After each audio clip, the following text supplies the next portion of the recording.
messy. Oh man, my shirt's really messy. Hello. Okay, it says we're live, but it's not showing that it's connected, but now it is. So I think we are live. I think we're remembering why we used to press the record button. The late, Ay, ay, ay. yeah, yeah. But hello, everybody. Welcome to the Folk Music Educator podcast. My name is Phil Hello, Curley. hello. I'm Erin May. Yeah, and we're two friends who teach online music for fiddle, mandolin, banjo, dulcimer, all the good stuff. Yeah, folk music.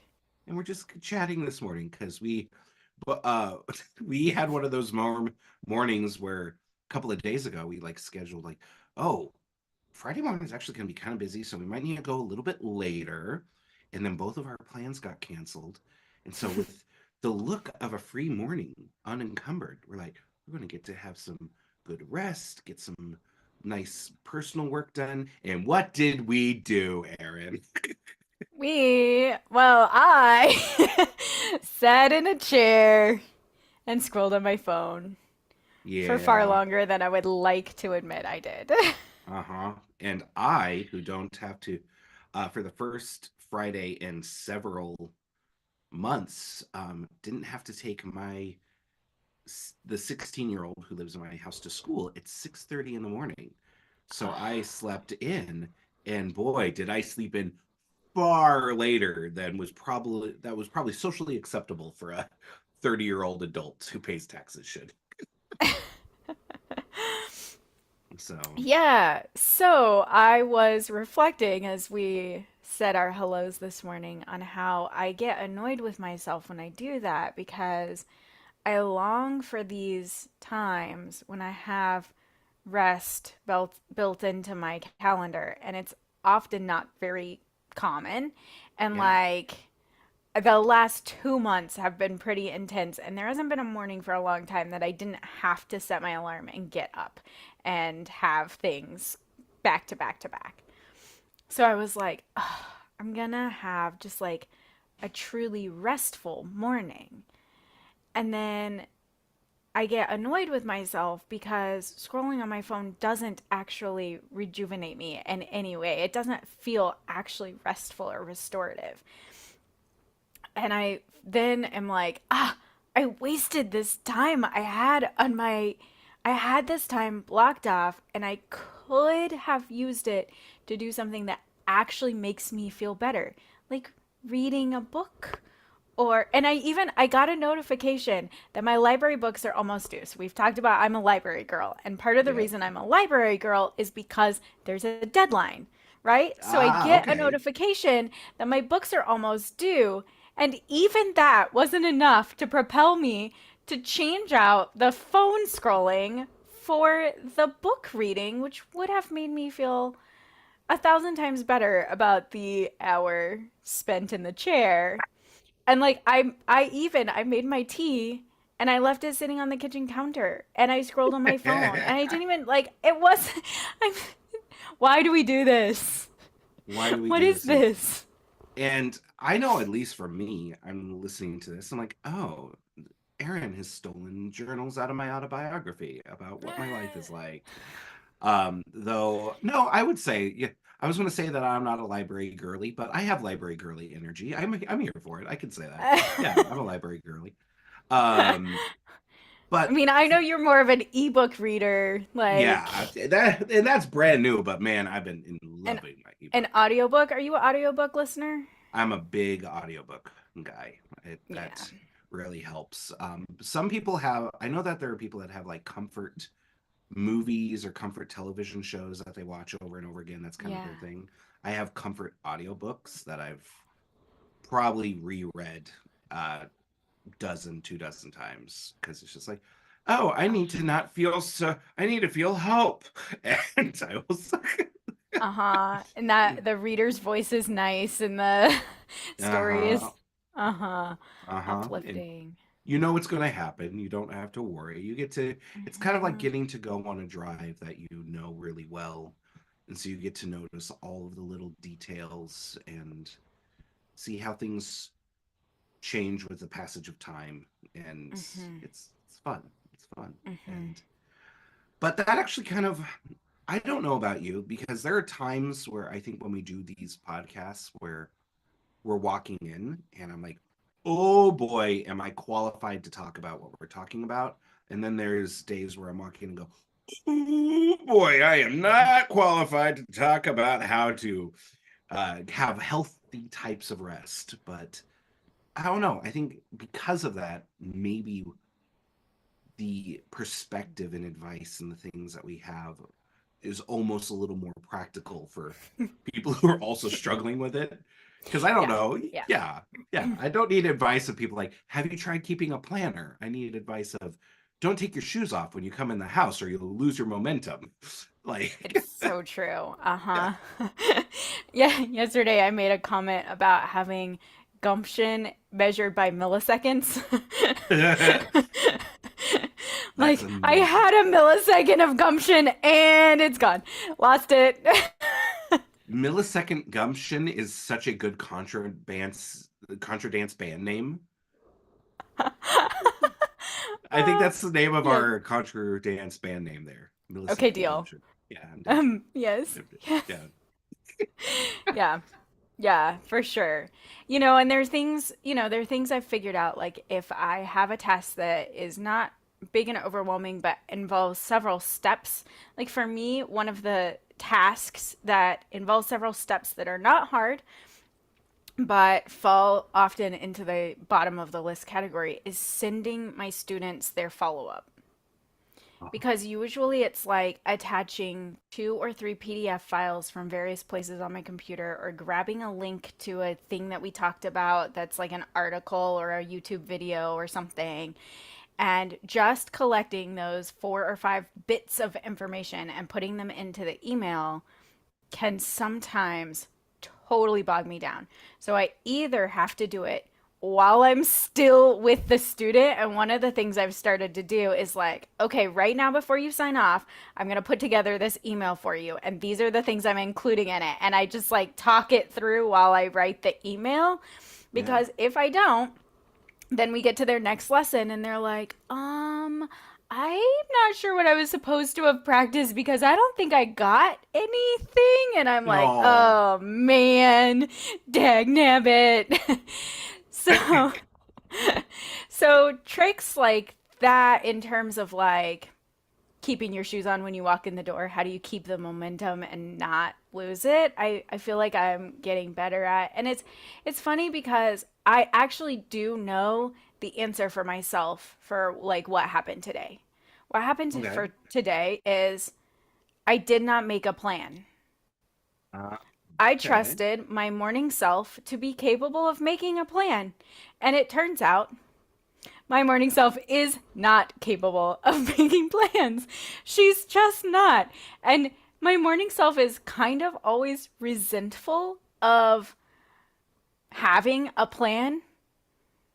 I get Like you. there is Yeah. always Okay. this internal pushing back against, don't tell me what to do. Even against my own self. Like, how dare you tell me what to do?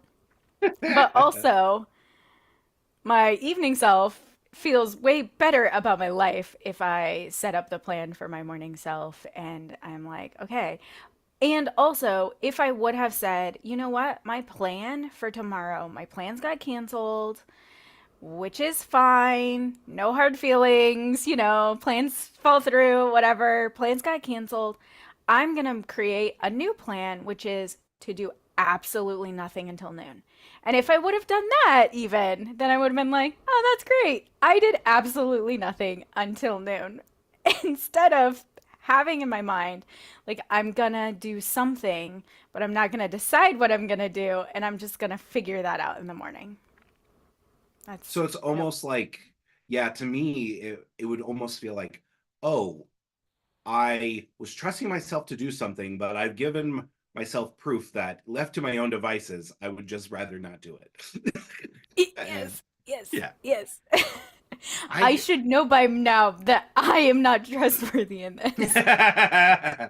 yeah, I think yeah, that's fair. I think well, and I don't know about you, but I think one thing that tends to be hard about our current culture is how quickly our hobbies end up being Mm-hmm. enveloped into our brands, and if not directly monetized, monetized to a point that we can do it to almost alleviate our guilt. And Right. like, and because of that, like when it comes down to like our moments of relaxation, we're no long like sometimes the phone feels nice because we're not the producer of anything in that moment. We get to be a consumer of something, and Mm-hmm. that feels like, Mm-hmm. oh, that's a role that we get to play.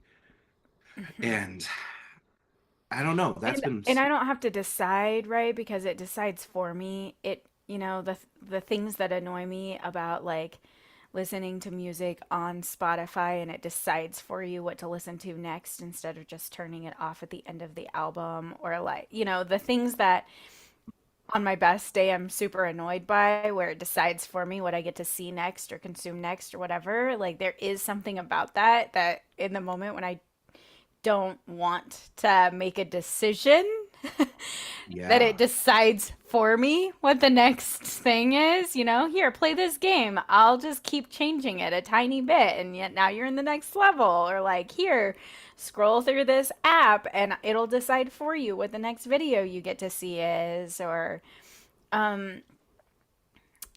yeah, it's like taking away the part where you have to use your brain to decide a thing. Hmm. And sometimes I do think that's the kind of tired that I am, is the kind of tired of having to choose, to make a decision, to figure it out, right? Like, I don't want to have to figure out where I'm going to go or what I'm going to do or. Yeah, that's such a good, and I think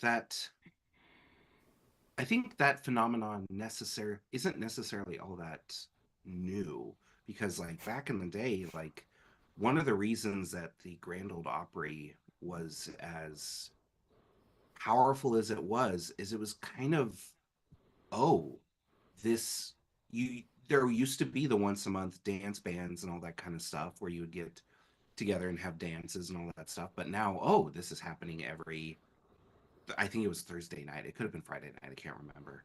It would Yeah. go on. It would go on. No, I think it was a Friday, Saturday, and Sunday. Now that I think, sorry, but it would go on, and it was a curated hour of like, Mm-hmm. hey, here are the artists that we're bringing in. Here are these people that you know. It was a curated kind of thing. You didn't need to make a decision about it, and it was there. Now there was far less decisions to be made in realms of creativity, but and as time went Mm-hmm. on, like, oh, radio DJs. You know, you tuned into specific DJs, you knew that you liked their music tastes, and it kept going and on and on and on. And for me, I don't have much of a. I grew up in the car guy generation and Garrison Keillor generation of radio, and Yeah. all those guys are either gone from the planet or at least gone from National Public Radio. But iPod has been a really good way of bridging that gap for me Mm-hmm. in the sense that like I go to the library and I get all of these CDs that I find interesting that I don't necessarily plan on listening to today, but I just find interesting and I download them and I put them on my iPod. It's legal government. Don't come for me. Uh, um, and then when the iPod is there, like when I want to listen and I don't want to make decisions, I just put on Mm-hmm. shuffle, and all of a sudden Mm-hmm. things that I'm not You've being you've already I'm not done some curation. You've chosen to put things on it that you find interesting, but you don't have to. yes, Yeah. exactly. And so like for me that's been one of the best there's a book by a guy named Cal Newport called Digital Minimalism, which A plus branding. Like man, that's a title. But basically just talking about how like technology used to be something that like hey, we're building a specific thing for a specific use case to now a Yeah. multi-purpose device that tends to, we're trying to Can get do your attention. everything. Yeah, we can do everything and we're trying to get your attention. So basically, it distracts you. And slowly, I've been kind of going, I just want to have single purpose devices again. Mhm. And I have noticed that it's been way easier to control. It still sneaks in. Like I'm like, yeah, I'm not surfing on TikTok anymore. But all of a sudden I was like, somehow I'm watching a lot more YouTube shorts on my iPad than I ever have before. Maybe, maybe I need to start considering how to fix that. Uh-huh. So, but Yeah. Yeah, and I even think things like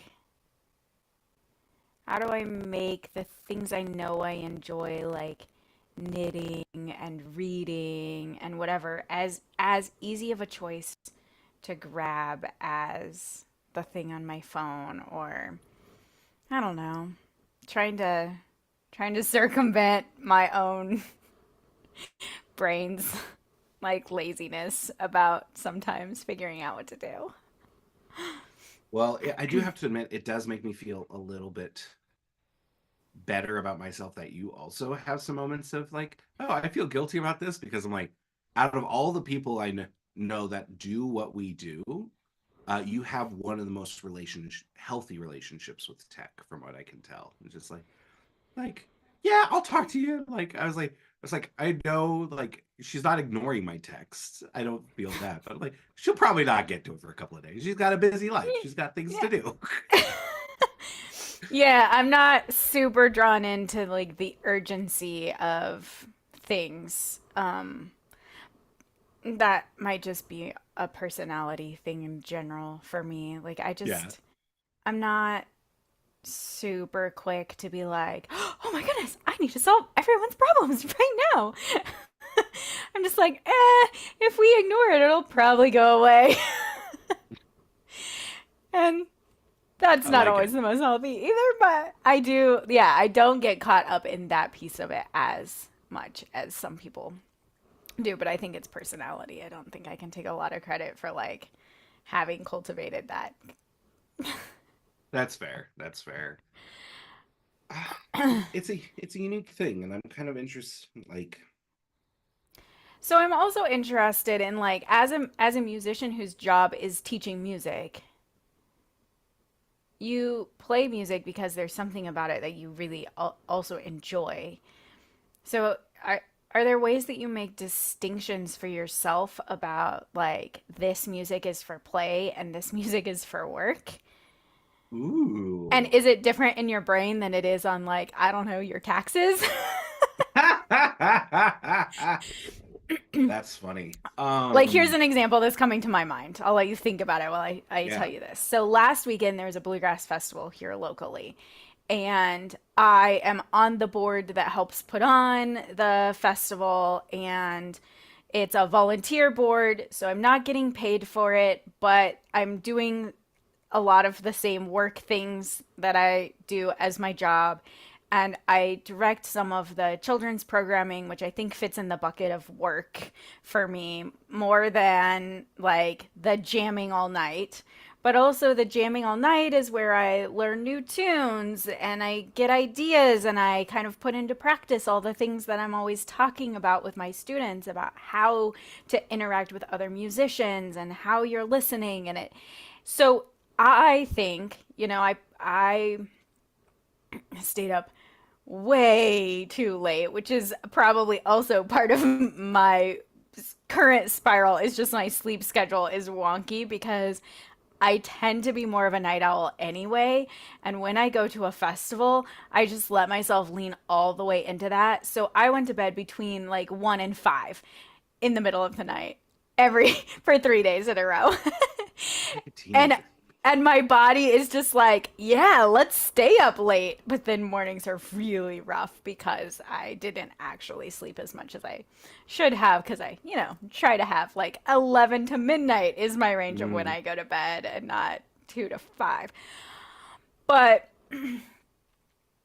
it was so restorative in so many ways and it's so fun. Like I just love playing music with other people so much, and the connections and some of the conversations. Like, there were a few moments where I just sat down next to somebody that I don't get to see very often and had this really beautiful, kind of on a deeper level than you normally have in the kind of passing by each other interactions, conversations, and I felt so happy, completely physically exhausted, and in my brain, I guess it was work, but also it felt very much like play for me, and it felt very much like a restoration. And also, I had to be there and I had obligations and responsibilities, and I'm gonna definitely write off all of the expenses I incurred during those 3 days on my taxes because it's work. Yeah. But I don't know. Like, the line is very blurry for me in how do I categorize things. And Well, I think they're kind of going to be part and parcel together in a lot of yeah, ways. yeah. We have exchanged our, how do I put it? We have exchanged the stability of being employed by somebody else and all the benefits that go into that paid vacation time, this and that, to be able to go, oh, the way I'm making my living is by making, like, doing this and setting my own schedule, like doing something I like, and but having to do all the work. I get to set my schedule to my own detriment sometimes. That means that Yes. I'm taking care of all of the things. And so yeah, sometimes it's man, I'm a juggler who has dropped a couple of things I'm juggling. I'm like, I don't know where those went. Hopefully Hmm. they turn up. Hmm. I do have some of those right now. there, Yeah. there are some missing balls in my life. Exactly. And Did it go under the couch? Where are you? yeah, where'd it go? Where'd it go? Um, I knew I should have spray painted them. Anyway, when I don't know, because for me, I my whole when before I moved to Nashville, I was living in Colorado and I was going in and out of school, kind of the pay as you go plan. And I was both subjects that I was studying there were not things that I were deeply interested in at all. They were just the only things that were available to, they were the closest things. Hmm. And but I was kind of pushed there because, oh, it's so close to family, it's a great opportunity, all these things, and yada yada. And while I was doing that, I was also gigging full time as a freelancer, so playing about 180 dates a year, and it was just burning the midnight oil. And I just was kind of going, burning a candle at both ends is probably a better analogy. Uh-huh. And when I finally got the opportunity to move to Nashville, I showed up in that city and I told myself, I'm going to hit the ground running every day. I'm going to go to all of these gigs. I'm going to go to all these things and all that stuff. And the first week I was there, I went to a jam at the Station Inn on a Sunday night, I think. And then I never went back.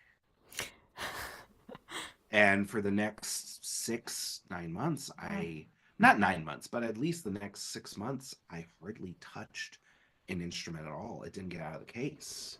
Mm-hmm. And in hindsight, I'm realizing I was burnt out.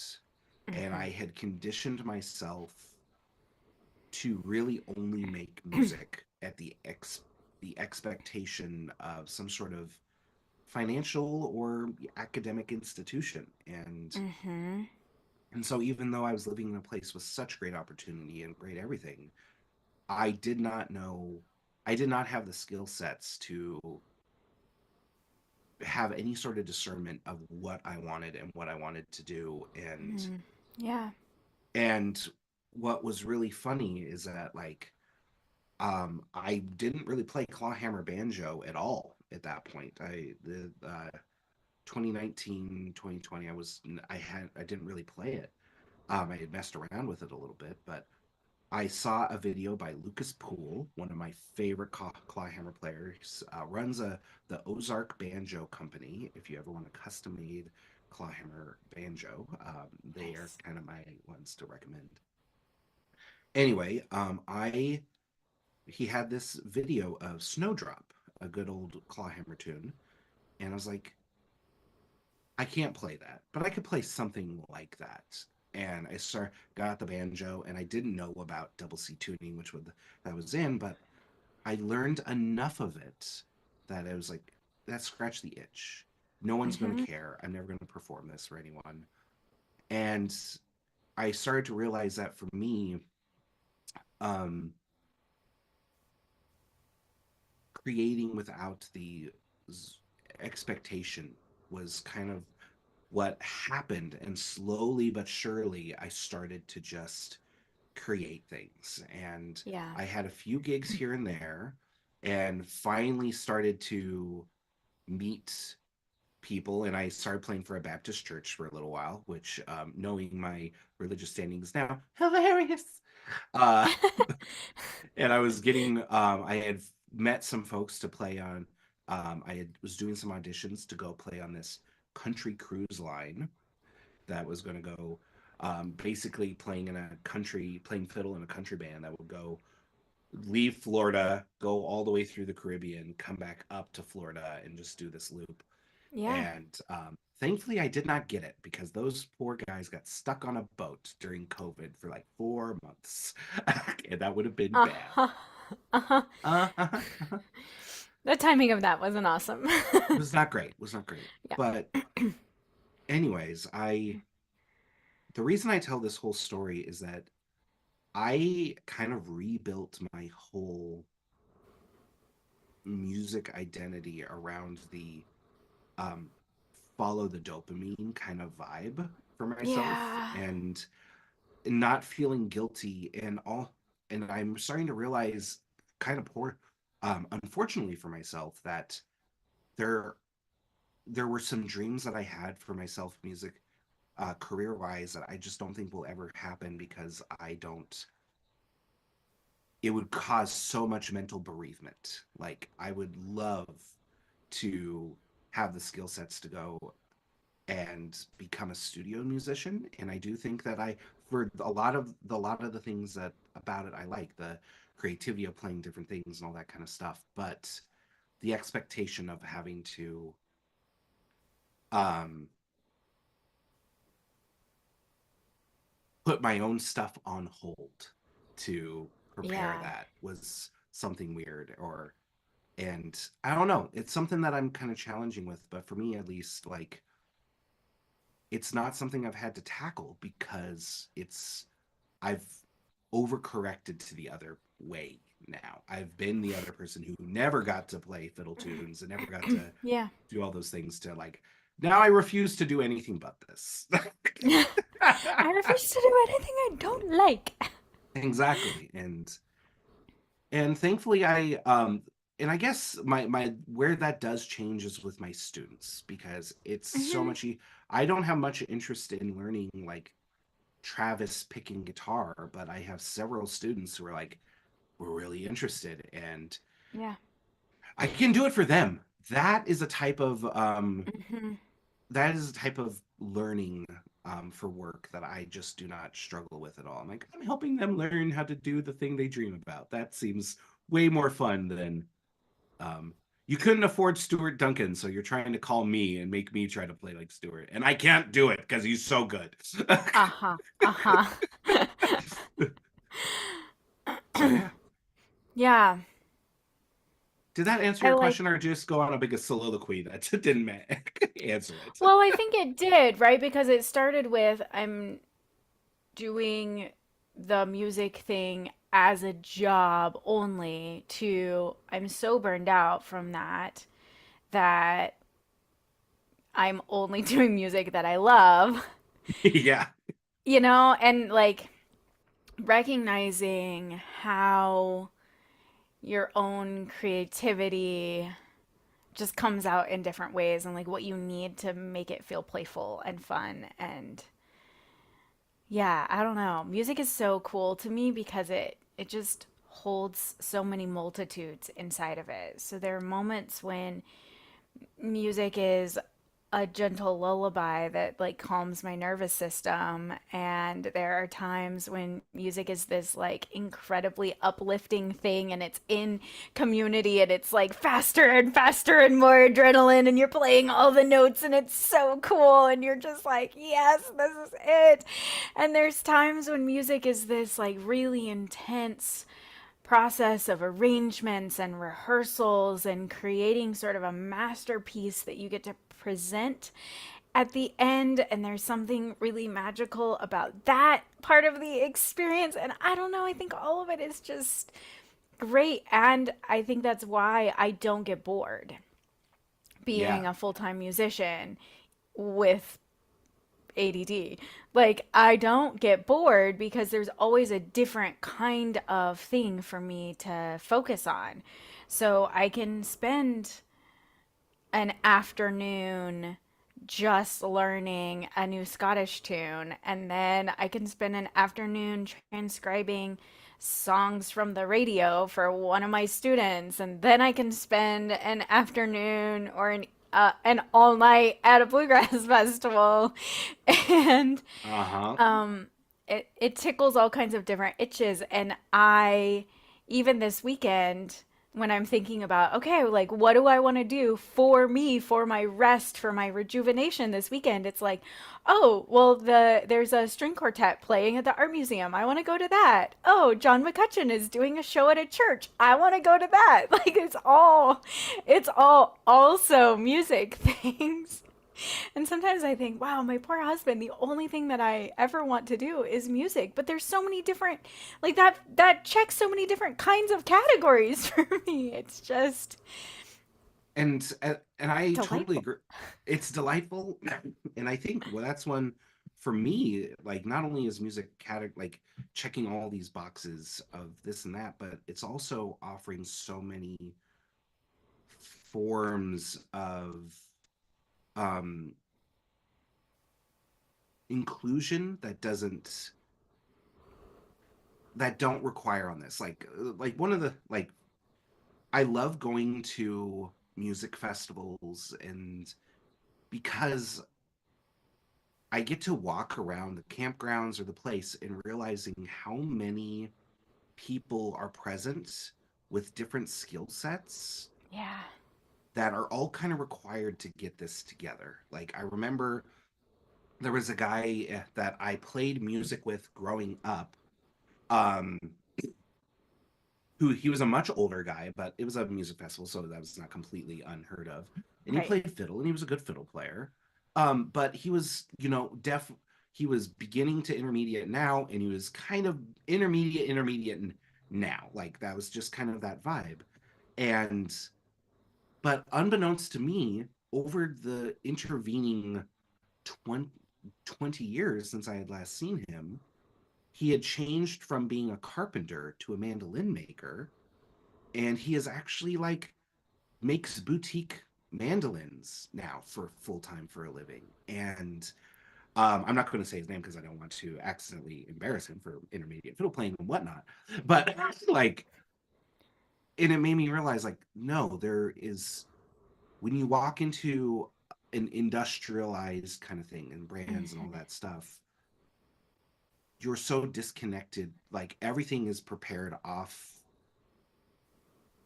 behind the scenes and brought to you in a nice little merchandised sellable thing, and versus our little genre here where it's like, oh, I can have an instrument made by a friend. I can have, Yeah. you know, I can go to Caleb Edwards, and his merch table is going to have candles made by his wife, and all these things. And it's just Hmm. um, I think it's a very beautiful thing that we get to include it. And I don't know. I think that's one of, in ways of relaxation, in ways of taking it. I do think there's a time and a place to. I think one of the ways that I can best describe the way that I try to handle it is I try to not monetize my hobbies or the things that I do, but I Mm-hmm. do try to let everything Mm-hmm. I do be gifts to my community. And Oh, I that love that that. that helps. I love it. Yeah. Yeah. Yeah. Yeah, and I'm just thinking to bring us all the way back to the beginning of this conversation. I think that there are moments when my brain just needs to like not do anything. Hmm. And it feels unfortunate to me that the like phone is this such an easy thing to let my brain not do anything. But probably my brain just needs to not do anything because as soon as we start having this conversation, I'm like, all I want to do is play tunes now. Like, all I want to do for the rest of the afternoon is pick up my instrument and play tunes. So it's like my brain got that little break and now it's remembering. It's remembering that everything I love is these things that I do, which could be categorized as not just like totally shutting off your brain, but they definitely can bring so much energy to me. And so I'm like, all right, I'm recharged. I'm ready to go. I had that morning of just nothing. And now let's just play music. Let's do it. Well, you're exactly right. And honestly, like I think having that solitude is like Yeah. there's times where I just go to my little coffee shop and I find my window and I just sit and I watch and I look and just let my brain kind of wander. And I feel bad. I'm like, I didn't get anything done. I'm like, yeah, but man, do I feel a lot better than I would have just kind of sitting on my phone for a while. Uh huh. Yeah. Or maybe I don't know. Yeah, you get what my brain is. You know what I mean. I do. I do. Yeah. Yeah. Yeah, I'm gonna work on not making my phone so easily accessible when my brain is just like bleh, It's doing so nothing. hard. It is so hard.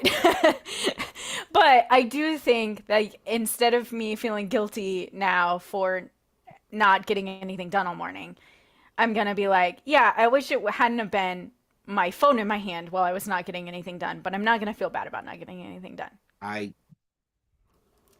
Yes, I That love feels that. like a good place to be in. And touchdown. We nailed it. Spiked the ball. Love it. My friend, it was so much fun making a podcast with you. I'm glad we're getting to do this. Yeah, And me too. yeah, yeah.